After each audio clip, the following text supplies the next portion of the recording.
And I want to go to London, where i24 News, the London correspondent, Jonathan Sacerdoti, is joining me, because London, of course, is sort of the hotbed of this recruitment issue. Jonathan, good morning, first of all. Good morning, Noreen.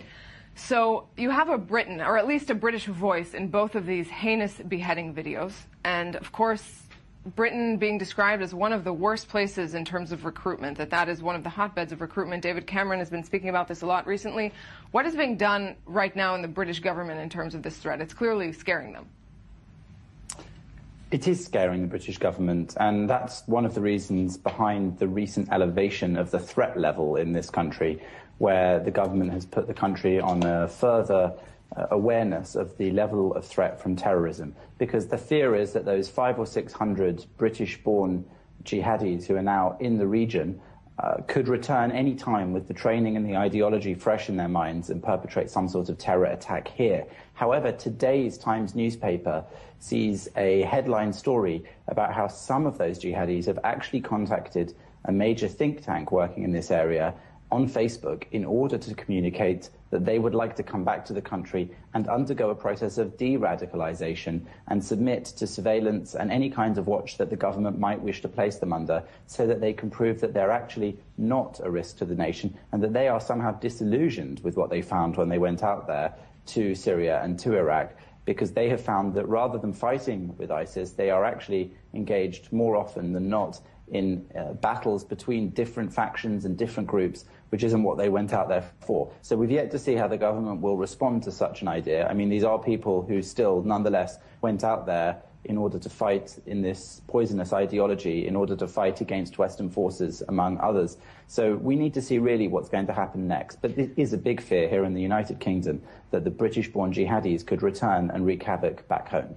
Jonathan, the IS did seem to catch a lot of people, a lot of leaders even, off guard. But at the same time, recruitment and radicalism is by no means new in London, in the UK. Is this something that, is there a sense that the British government was caught off guard by this particular brand of radicalization going to IS, or is this something that they've been dealing with for a while?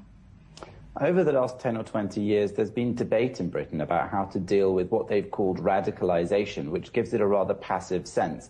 After all, these people have not been radicalized by something else exclusively. They have chosen to take on this ideology and, in some cases, practice jihad and terrorism. So, yes, there's been debate over the years, and I suppose that we could say that with the 500 or 600 fighters out there, the country did in some way fail to stop that taking root. Now, some people believe that this needs to be nipped in the bud, and that what needed to have been dealt with some years ago was the radical preachers in the mosques here who would spread these messages. The government and the intelligence services have long known where these sorts of things were being talked about and spread. Then there are those who've been radicalized on the internet and who've heard hate preachers from abroad, and even prohibited speakers who can't enter the United Kingdom are able to reach young minds here that way.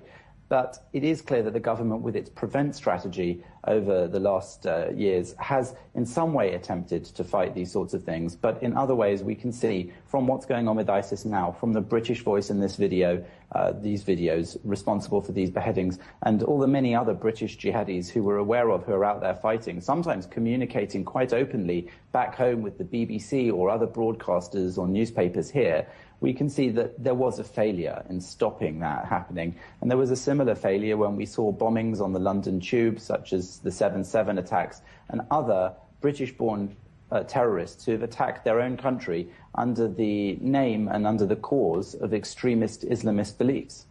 Jonathan, one last question. Hearing David Cameron speaking in Parliament, he's been very strong, especially, of course, as you've mentioned, with this British voice in these terrible videos. How likely does it look for the UK to get much more involved militarily against the Islamic State?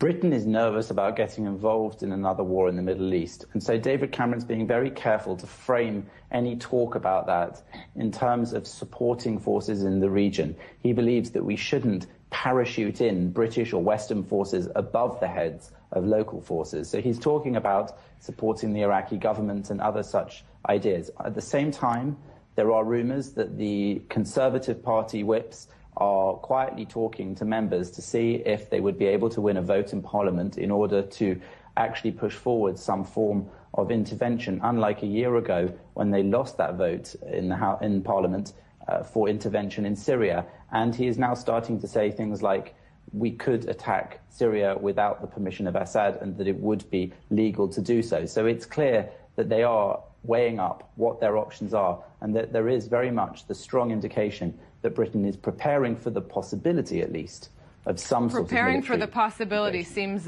correct for a lot of these different crises around the world. Jonathan Sacerdoti, thanks very much for this. Thank you.